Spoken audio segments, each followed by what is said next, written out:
আসসালামু আলাইকুম ওয়া রাহমাতুল্লাহি ওয়া বারাকাতুহু। আমি হাকিম মোহাম্মদ আশরাফুল আলম নাহার ডক্টর চেম্বারের পক্ষ থেকে সবাইকে শুভেচ্ছা জানিয়ে শুরু করছি। সম্মানিত দর্শক, আপনাদের অনেকের রিকোয়েস্টে সম্পূর্ণ নতুন এক ভিডিও নিয়ে উপস্থিত হয়েছি।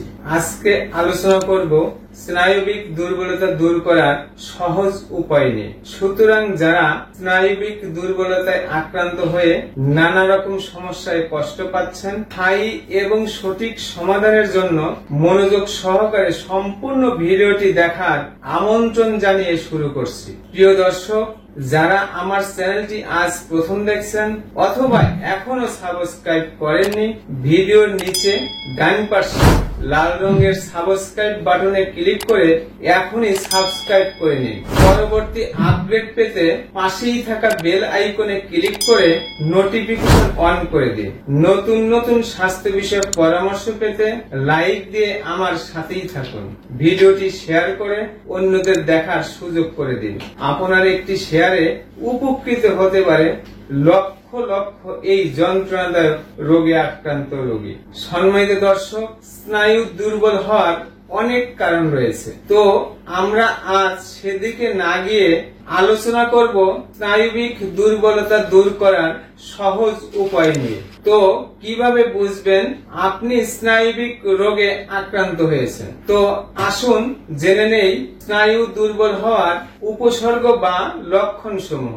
একটু উদ্বেগ হলেই শরীরটা কাঁপতে থাকে, কোনো জিনিস শক্ত করে চেপে ধরলেই হাত পা শরীর কাঁপতে থাকে, একটু হাঁটতে চলতে বা বসা থেকে উঠলেই মাথাটা ঘুরায় বা টলতে থাকে, মনে হয় পড়ে যাব, বুক ধড়ফড় করে, একটুতেই অস্থির হয়ে যায় বা হাঁপিয়ে যায়, একটু ভারী কাজ করলে বা সিঁড়ি বয়ে উঠলেই অস্থির লাগে, স্মরণ শক্তি বা স্মৃতিশক্তি কমে যায়।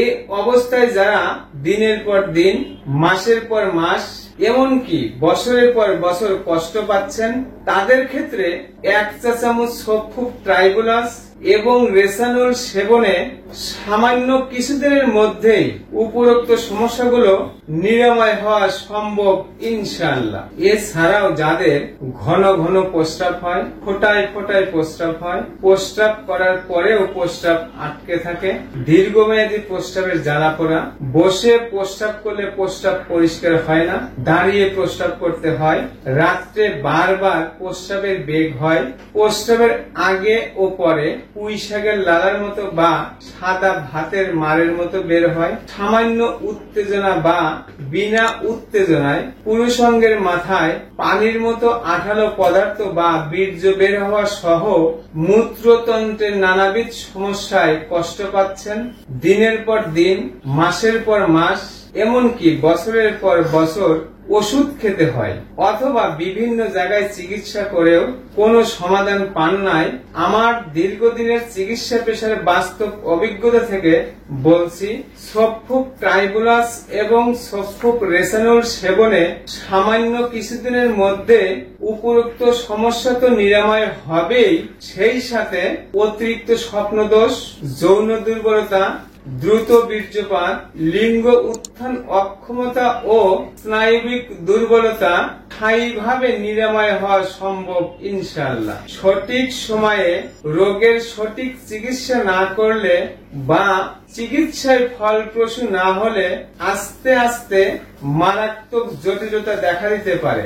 সম্মানিত সুধী, আপনাদের জীবন আনন্দময় করে তুলতে আমার চ্যানেলটি এখনই সাবস্ক্রাইব করুন, লাইক দিয়ে আমার সাথেই থাকুন, ভিডিওটি শেয়ার করে অন্যদের দেখার সুযোগ করে দিন।